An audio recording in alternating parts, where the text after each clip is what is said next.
Hello, Uta Hagen here with some luscious wild raspberries just picked. I'm going to put them back here with my little spruce sapling that I found when I was berrying, as my grandmothers would have said. I have here the same phlox bouquet from the last time. Welcome to my loyal stalwarts and new subscribers.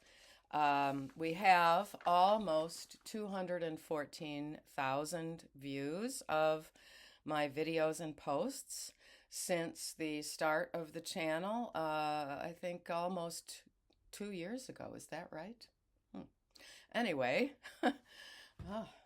and please do subscribe, like, and comment. The last one about Dr. Jack Turban's basically medical malpractice got a lot of comments, and I think it's important to comment and to have a commenting community. I appreciate all of your thoughts and ideas, and sometimes you are inspiring me to add a detail or do a video about something in particular. This is the first in my series on child development and why the cross-sex ideology cult and the indoctrination that is going on through stratagems like the gender unicorn or the genderbread man in schools is just actually directly affecting serious developmental processes and affecting them in a detrimental way. And so, this idea that classroom time, valuable instructional time, needs to be spent on finding that supposedly rare child who is supposedly a so-called trans child is not just a waste of time and a sacrifice of academic instructional time. It is actually actively possibly damaging to some children. And my two concepts that are standard in child development are object permanence, which is from the time of Piaget, the pioneering child psychologist, and bodily integrity, which is something I was trained in guiding children to believe that their body won't start falling apart. It's not going to be like a doll whose leg falls off. First, I'm going to read you a very strange and disturbing quote that I found. I think it was on Elisa Mondegren's Substack called Gender Hacked. This is a quote from Dr. John Money. And this is the false idea that he started a long, long time ago. He is the famous doctor who damaged David Reamer, a twin who had some kind of urological problem and needed surgery on his penis at a young age, and they botched it. And this was not like a surgery on those boys, those twin boys, the Reamer twins, to do any kind of ritual circumcision. It was that they had a condition which affected their health, and it required surgery, but one of the surgeries was botched. And Dr. John Money decided, oh, let's try this psychosocial experiment and make this boy into a girl. And it ended up with David Reamer committing suicide when he was, I think, in his 30s. So this is John Money's words regarding this fallacious concept that a man's genitalia could possibly be taken off, removed, turned inside out, and inserted in his pelvis between his prostate and his intestines, where there really isn't enough room, to make a tube, which John Money is calling the new vagina. So he said, since the new vagina is lined with the nerve endings of the penis, while the interior of a woman's vagina normally has minimal nerve endings, both of these things are false. The penis is turned inside out, so it's kind of damaged, and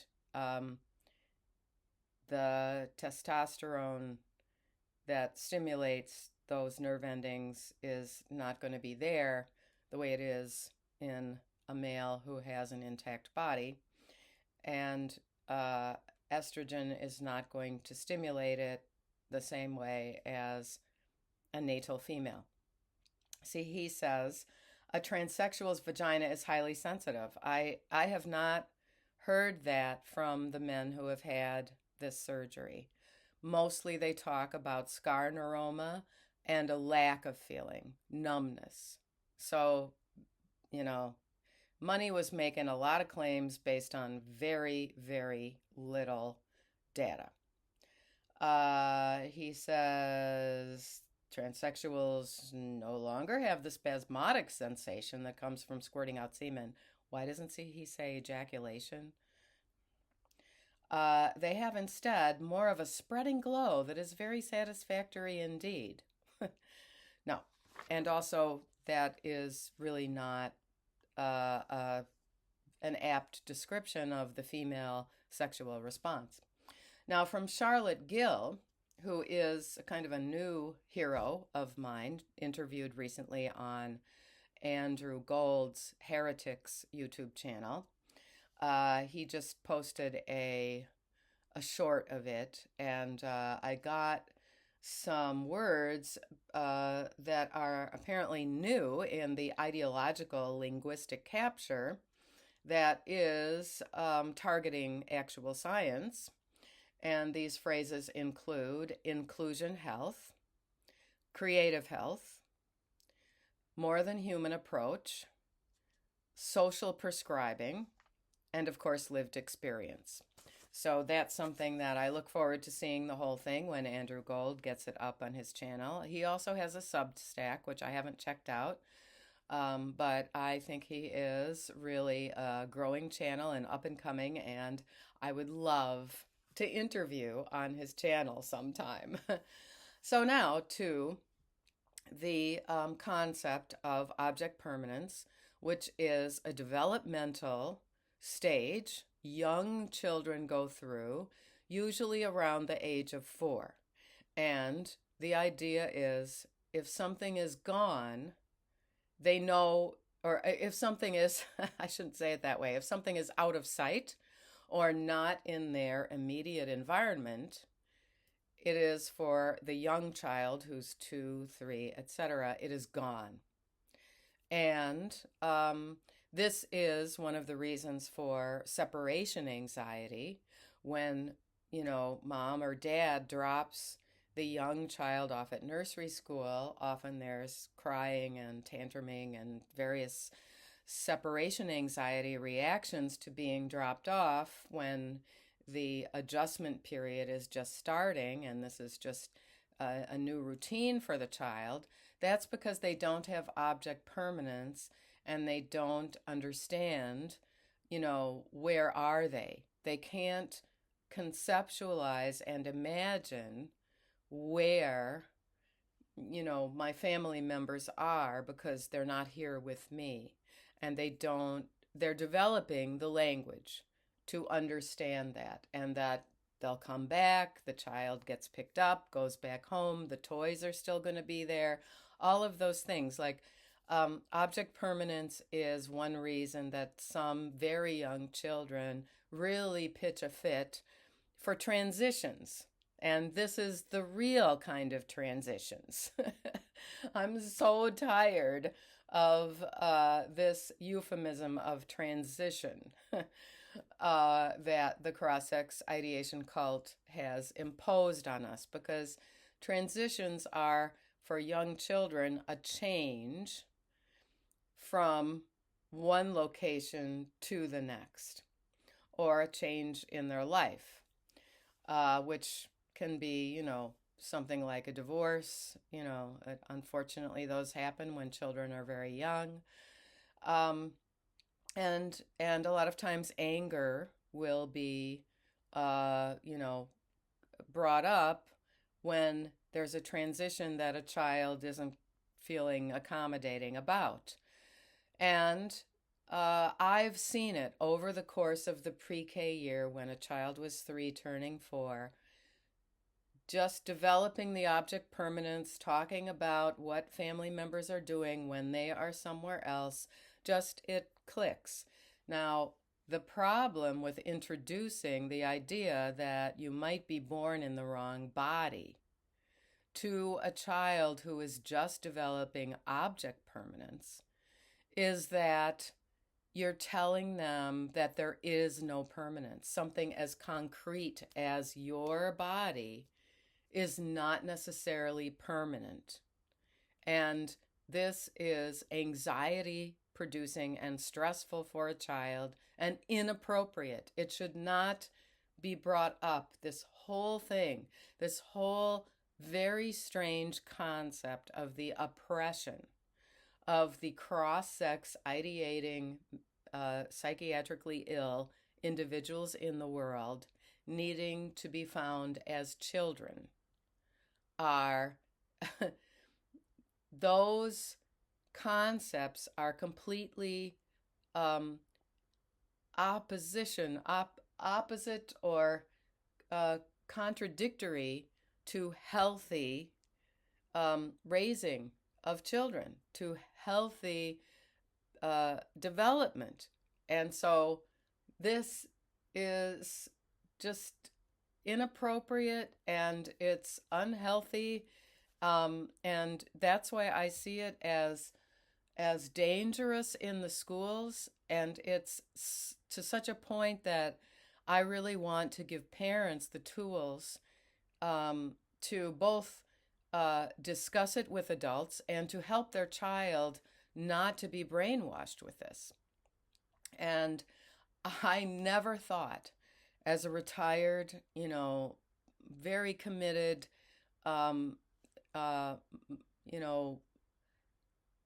just multi-interest public school teacher, that I would say, with what's going on, it might be better to homeschool your kid as long as you can, and seek out like-minded families and group together in small groups. I actually offered to help the grandchild of a contractor who came and did some things at my house, who his I think grandson was going to start kindergarten this fall, and he was very, very worried about all of this. He was talking about moving from the Hudson Valley, where we both live, which I think is a shame. He built up a whole business here, but he was saying, I have skills, I'm an engineer, I can move anywhere. I think it's a shame. It's really damaging to all of society. I mean, so the next phrase and concept in child development is bodily integrity. And it's important for children to understand that they will grow, they will get bigger, their bodies will change, but they will have all of their parts. And so to tell a child that maybe there's something wrong with their body, maybe they were born in the wrong body, and maybe their body is going to have to be switched out and made new. Now, some children are playing around with this idea with just pretend. Maybe they're Batman, maybe they're, a pirate or anything. Dora the Explorer, whatever. And that is all pretend. And this, because of the stage of development that young children are in from the age of 3 to, say, the age of 6, because at about 6.5 going towards 7, middle childhood begins.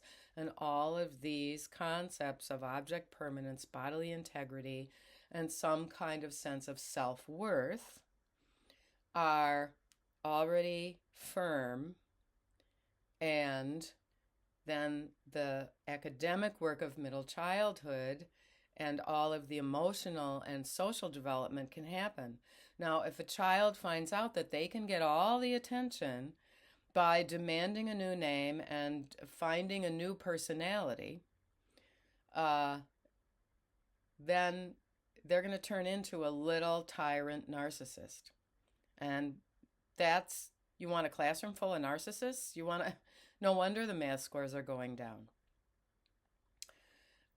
So I would say, if some ideologue is talking to you as a parent of a young child, and they're saying, but you have to explain to your child, they might have this and you'll still love them anyway, I wonder what they would say if you say, well, the traditional, well-established concepts that are the milestones of early childhood, object permanence, and bodily integrity, can be damaged by those other ideas that you're talking about.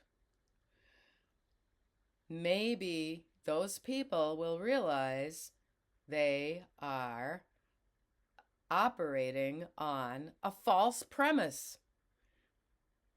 And then, if I would suggest, start talking about the medical malpractice scandals, thalidomide, lobotomies, the DES, diethylsylbestrol, which wasn't discovered until decades later because it affected adult women whose mother had taken it when they were pregnant. So I hope that this little series on children, giving strength and resilience to children, helping them through their normal developmental milestones, will give strength to parents and grandparents. Time for me to have raspberries.